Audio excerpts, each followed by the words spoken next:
Amigos, sean bienvenidos a un nuevo capítulo de Análisis Constitucional. Vamos a seguir revisando lo que quedó, el cachito que quedó de la Constitución, del borrador constitucional, en donde habíamos quedado en el apartado de los estados de excepción constitucional. Artículo 305 habíamos quedado, en el video anterior ya habíamos estado revisando los requisitos y cuáles eran estos estados de excepción, ¿no?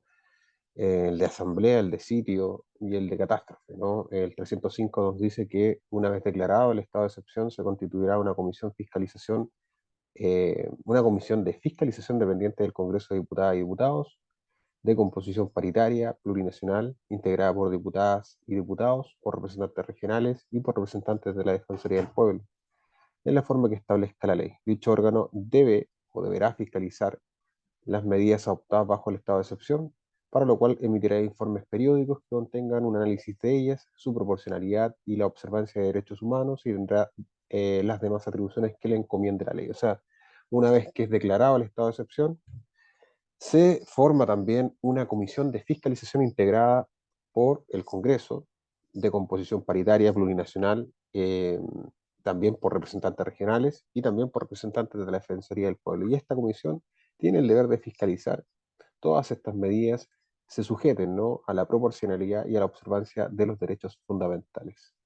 Los órganos de Estado deben colaborar y aportar los antecedentes de esta comisión para el real desempeño de sus funciones. En caso que tome conocimiento de vulneraciones a lo dispuesto en esta Constitución o la ley, debe efectuar las denuncias pertinentes, ¿no?, a los órganos competentes, ya sean tribunales de justicia. Hay una ley que regula su integración y funcionamiento. El 306 nos dice que las medidas adoptadas en ejercicio de las facultades conferidas en los estados de excepción constitucional podrán ser objeto lógico de revisión por los tribunales de justicia, tanto en sí corresponden como también en la forma en que se dictaron. Las requisiciones, en todo caso, tienen lugar a indemnización. Con eso terminamos los estados de excepción y empezamos el capítulo noveno de Sistema de Justicia. El 307 nos dice que la jurisdicción es una función pública que se ejerce en nombre de los pueblos y consiste en conocer, juzgar, por medio de un debido proceso, los conflictos de relevancia jurídica y en la última función que sería hacer ejecutar lo resuelto, conforme a la Constitución, a las leyes y a los tratados e instrumentos internacionales sobre derechos humanos a los que Chile es parte. ¿Por qué se ejerce? Bueno, aquí hay una novedad, se ejerce por los tribunales de justicia, pero también por la autoridad de los pueblos y naciones indígenas. El ejercicio de la jurisdicción debe velar por la tutela y promoción de los derechos humanos, que es su mayor fundamento, también de la naturaleza, ¿no?, del sistema democrático y del principio estricto a la juridicidad, ¿no?, esta juridicidad que compone la ley en sentido amplio, ¿no?, tanto la Constitución, las leyes y los tratados a que Chile es parte en materia de derechos humanos. El 308 nos dice que los tribunales de justicia se estructuran conforme al principio de unidad jurisdiccional como base de su organización y funcionamiento y están sujetos al mismo estatuto jurídico y a los mismos principios. El 309 nos dice que el Estado reconoce los sistemas jurídicos de los pueblos y naciones indígenas, ¿no? Son sistemas jurídicos basados en la costumbre, los que en virtud de su derecho a libre determinación coexisten, coordinados en un plano de igualdad con el Sistema Nacional de Justicia, ¿no? Esos van a ser dos planos de justicia, dos sistemas jurídicos distintos, uno por una parte eminentemente eh, nacional, ¿no?, como el Sistema Nacional de Justicia, que serían conformados por los tribunales de justicia, y otro eminentemente consuetudinario, que van a ser los pueblos y naciones indígenas a través de sus sistemas jurídicos. Estos deberán ambos respetar los derechos fundamentales para que quede claro eh, que siempre hay, no, pero la justicia indígena cómo va a ser, siempre se les ven como bárbaros y son iguales a nosotros, ¿no? Siempre respetando los derechos fundamentales, ¿no?, que establezca esta Constitución y los tratados e instrumentos internacionales sobre derechos humanos a los que Chile es parte, ¿no? La ley determinará los mecanismos de coordinación y cooperación y de resolución de conflictos de competencia, ¿no? Va a haber una ley que va a determinar ahí los conflictos de competencia en caso que se den entre ambos sistemas. El 310 nos dice que las jueces, perdón, y jueces que ejercen jurisdicción son independientes entre sí y de todo otro poder o autoridad, debiendo actuar y resolver de forma imparcial. En sus providencias solo están sometidas al imperio de la ley, o sea, independientes de cualquier coacción de otro poder, por tanto, solamente deben tener apego al imperio de la ley en sentido amplio, principio de juridicidad. La función jurisdiccional la ejercen exclusivamente los tribunales establecidos por ley. Ningún otro órgano del Estado, persona o grupo de personas puede ejercer la función jurisdiccional, conocer causas pendientes, modificar los fundamentos o el contenido de las resoluciones judiciales o reabrir procesos concluidos o fenecidos, como decía en la Constitución antigua. Las juezas y jueces no pueden desempeñar otra función o empleo salvo actividades académicas. Las juezas y jueces solo ejercen función jurisdiccional, no pudiendo desempeñar función administrativa ni legislativa, y las jueces y jueces no pueden militar en partidos políticos. El 311 nos dice que la función jurisdiccional debe ejercerse bajo un enfoque interseccional, debe garantizar la igualdad sustantiva y el cumplimiento de las obligaciones internacionales de derechos humanos en la materia, ¿no? Enfoque interseccional, ¿no? Y además de garantizar la igualdad sustantiva. Este deber es extensivo a todo órgano jurisdiccional y auxiliar a funcionarios del Sistema Nacional de Justicia durante todo el curso del proceso y en todas las actuaciones que realiza. El 312 nos dice que la función jurisdiccional se rige por los principios de paridad y perspectiva de género, algo que ya está en todas las instituciones, ¿no? La paridad y la perspectiva de género. Todos los órganos y personas que intervienen en la función jurisdiccional deben garantizar la igualdad sustantiva. El Estado garantiza que los nombramientos en el Sistema Nacional de Justicia respeten los principios de paridad en todos los órganos, ¿ya? Incluyendo la designación de presidencias. Es muy importante a la hora de romper con las brechas de género. Los tribunales, cualquiera sea su competencia, deben resolver con enfoque de género, algo que es importante también, como ya veníamos diciendo. eh, Se resuelven muchas causas, un caso más típico de Martín Pradenas, que a causa, digamos, de una violación que produjo, de varias violaciones que producía en el lugar de donde él vivía, en Pucón. Fue condenado, ¿no?, a 20 años de cárcel, precisamente por haber cometido estos delitos, y su defensa aludía que eh, las mujeres tenían la culpa, ¿no?, porque se vestían muy provocativas, porque andaban de noche y porque estaban tomadas de trago. Bueno, aquí la perspectiva de género se utilizó y eso fue lo que definió el tribunal. En su sentencia aparece precisamente que deben observarse a través de tratados internacionales, ¿no? Se metía esta perspectiva de género. Los sistemas de justicia deben adoptar todas las medidas para prevenir y sancionar y erradicar la violencia contra las mujeres, diversidades y disidencias sexuales y de género y todas las manifestaciones y ámbitos. Ahí se deja de manera constitucional que es uno de los deberes más importantes, es prevenir y erradicar la violencia contra las mujeres, con lo que estábamos diciendo, diversidad y disidencias sexuales y de género en todas sus manifestaciones y ámbitos. El 313 nos dice que las juezas y los jueces no pueden ser acusados o privados de libertad, salvo en caso de delito flagrante. Ya lo vimos muy parecido a el tema de las diputadas y diputados. Si la Corte de Apelaciones correspondiente no declara admisible uno o más capítulos de la acusación respectiva. La resolución que se pronuncie acerca de la querella de capítulos será apelable ante la Corte Suprema. Encontrándose firme la resolución que acoge la querella, el procedimiento penal continuará de acuerdo a las reglas generales y la jueza o el juez quedan suspendidos del ejercicio de sus funciones. El 314 nos dice que las juezas y jueces son inamovibles, el principio de inamovilidad base de la autonomía. No pueden ser suspendidos, trasladados o removidos, sino conforme a las causales y procedimientos establecidos por la Constitución y las leyes. El 315 nos dice que las juezas y juezas son personalmente responsables por los delitos de cohecho, falta de observancia en materia sustancial de las leyes que reglan el procedimiento y en general por toda prevaricación, denegación o torcida administración de justicia, ¿no? Son los delitos específicos que atentan contra la correcta administración de justicia. La ley determina los casos y el modo de hacer efectiva esta responsabilidad. El 316 nos dice que las juezas y jueces cesan en sus cargos por cumplir 70 años de edad, por renuncia, por constatarse una incapacidad legal sobreviviente o por remoción. Ahí están las formas de cesación en sus cargos, ¿no? 70 años. Eh, Me parece que se bajó un poco la edad porque era 75.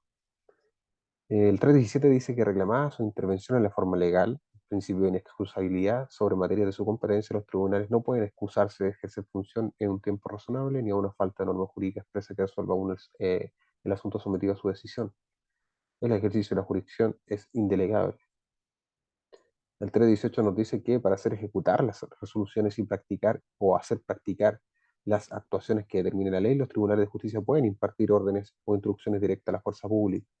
Estas deben cumplir lo mandado en forma rápida y expedita, sin que puedan calificar su fundamento por oportunidad o legalidad. La sentencia dictada en contra del Estado de Chile por tribunales internacionales de derechos humanos, cuya jurisdicción ha sido reconocida serán cumplidas por los tribunales de justicia conforme al procedimiento establecido por la ley, exequatur, aun, si aquellas contravienen una sentencia firme pronunciada para estos. Bueno, acá, lógico que si hay una sentencia internacional sobre derechos humanos, es de toda lógica que se homologue, ¿no? Que se cumpla, aunque una sentencia firme se pronuncie contra esto. El 319 nos dice que las sentencias deben ser siempre fundadas y redactadas en un lenguaje claro e inclusivo. La ley puede establecer excepciones al deber de fundamentación de las resoluciones judiciales.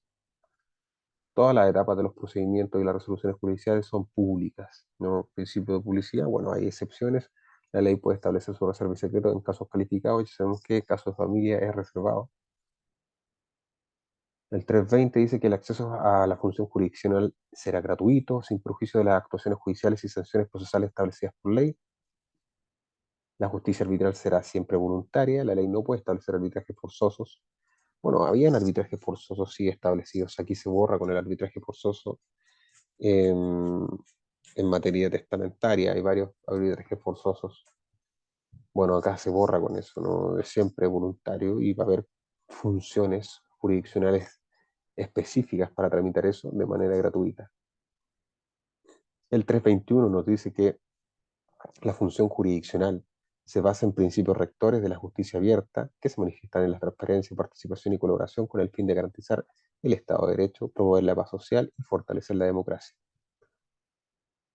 El 322 nos dice que la función jurisdiccional se define en su estructura, integración y procedimientos conforme a los principios de plurinacionalidad, pluralismo jurídico, interculturalidad, algo importante a la hora de mezclar ya en definitiva los saberes, no equipararlos, o sea, saberes tanto de las nacionalidades, etnias, pueblos, tribales, indígenas, afrodescendientes, pluralismo jurídico con sus costumbres, interculturalidad también con sus formas de adoptar y costumbres de vida.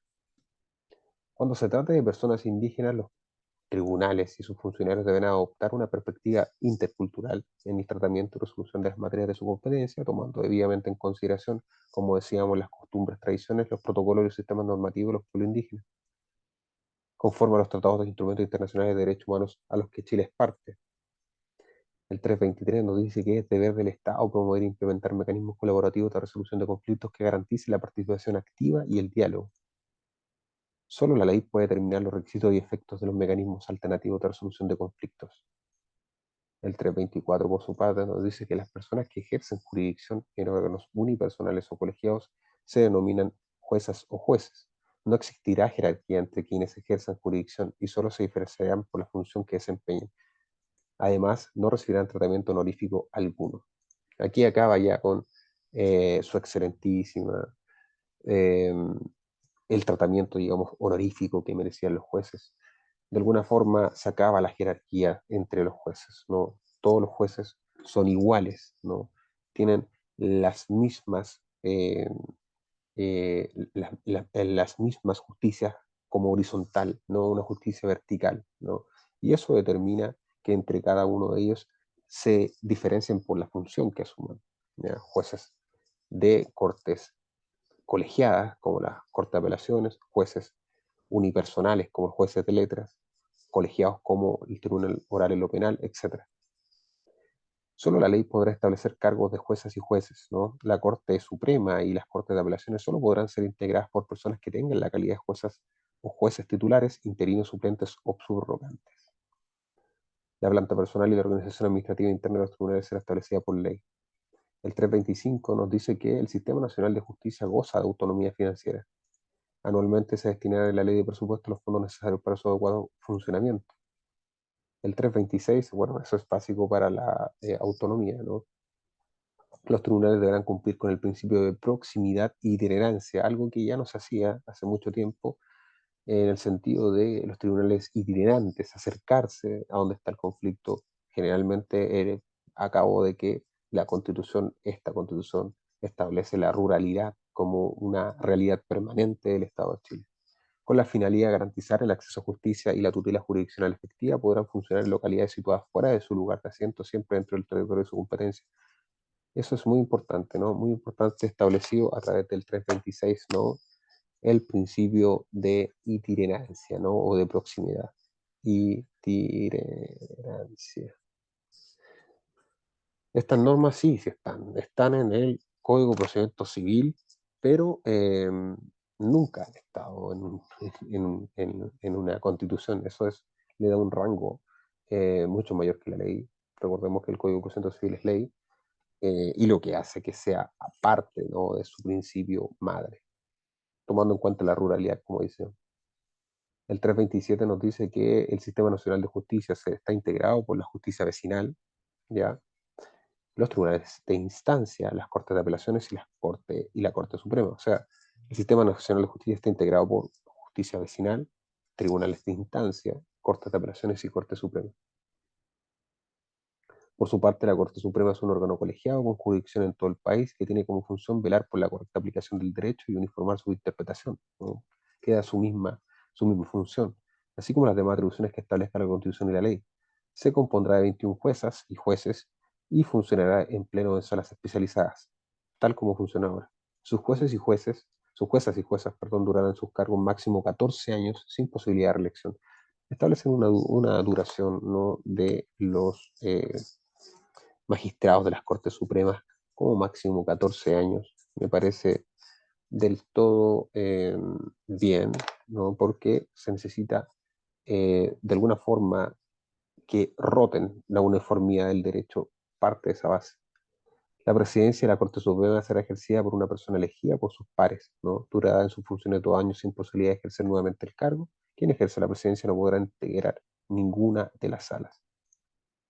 El 329, por su parte, dice que la Corte Suprema conocerá y resolverá las impugnaciones deducidas contra las decisiones de la jurisdicción indígena, ¿no? La Corte Suprema es la que conoce finalmente las impugnaciones, ¿no? Los recursos contra las decisiones de la jurisdicción indígena, ¿no? Es básicamente su superior, no jerárquico, pero sí es quien conoce.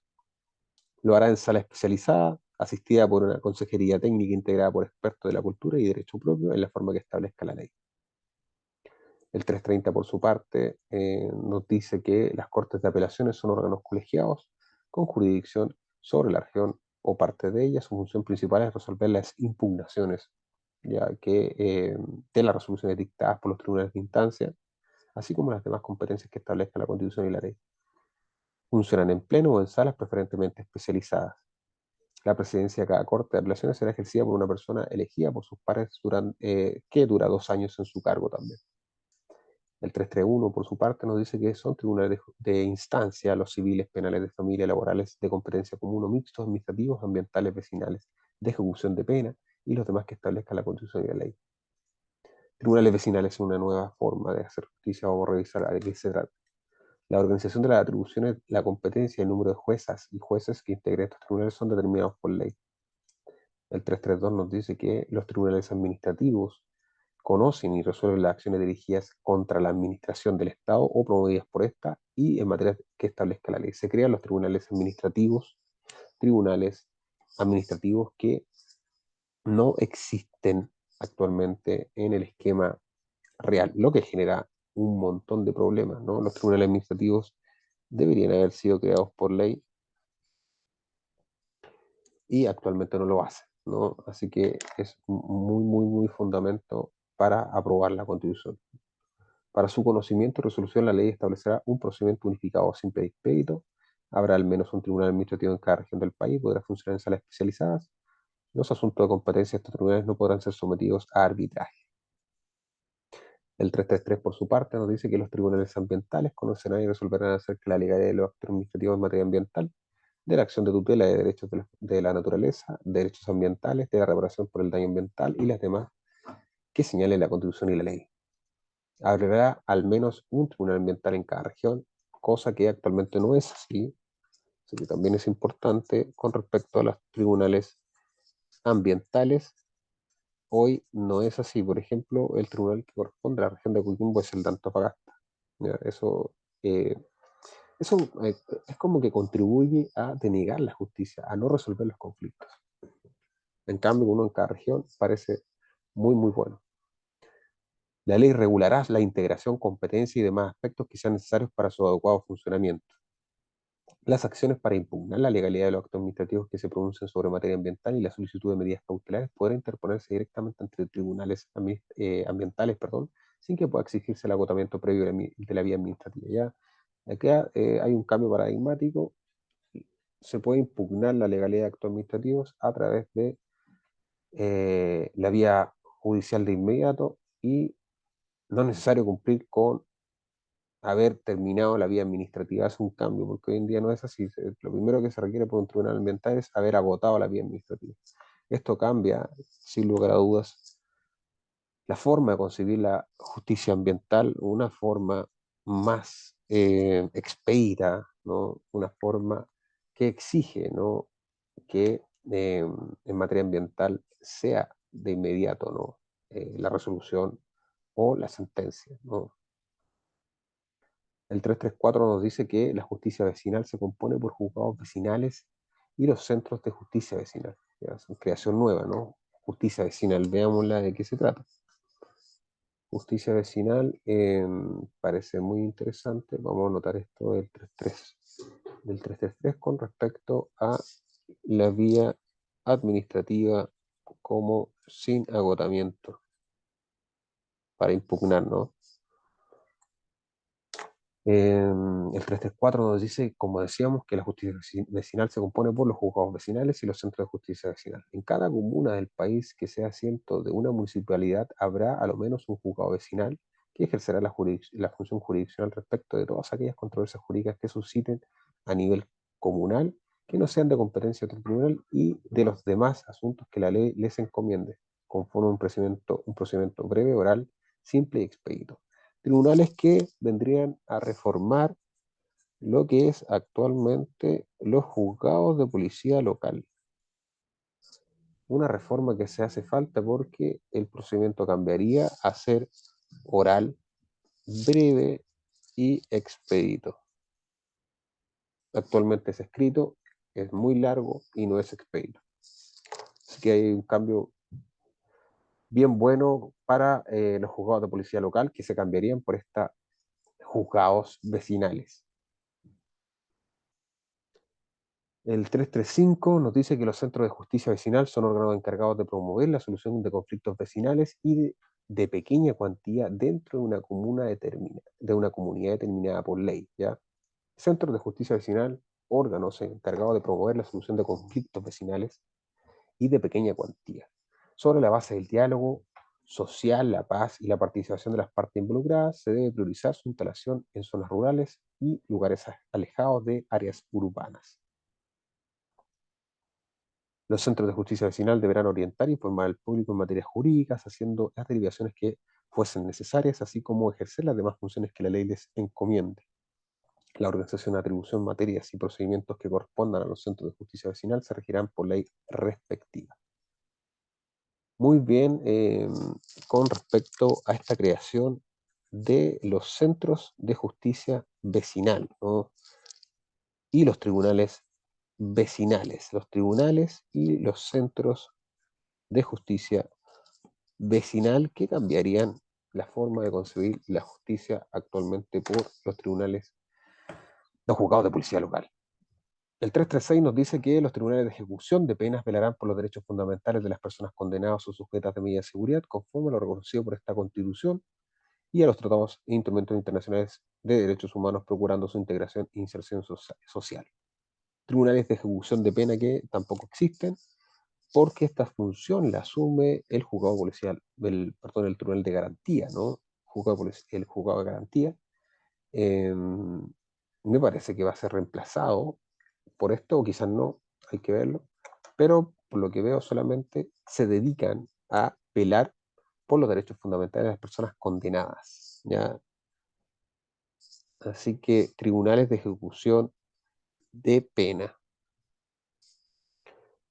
Ejercerán funciones jurisdiccionales en materia de ejecución de penas, medidas de seguridad, control jurisdiccional de la potestad disciplinaria de autoridades penitenciarias, protección de los derechos y beneficios de internos en los establecimientos penitenciarios y demás que señale la ley. Están sus funciones, materia de ejecución de penas, medidas de seguridad, control jurisdiccional de la potestad disciplinaria de autoridades penitenciarias, protección del derecho a beneficios internos en los establecimientos penitenciarios.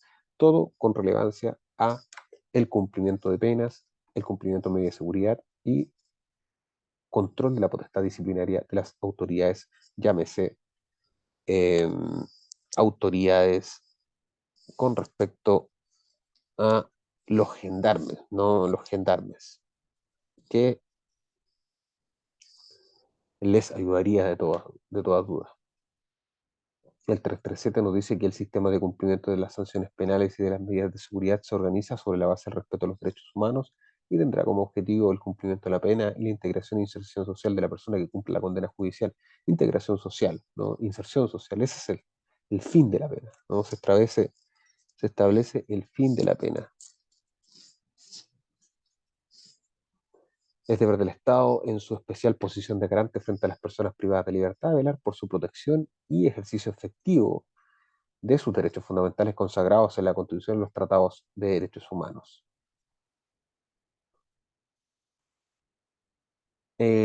Solo el Estado puede ejecutar el cumplimiento de penas y medidas privativas de libertad a través de las instituciones públicas especialmente establecidas para estos fines. Esta función no puede ser cumplida por privados.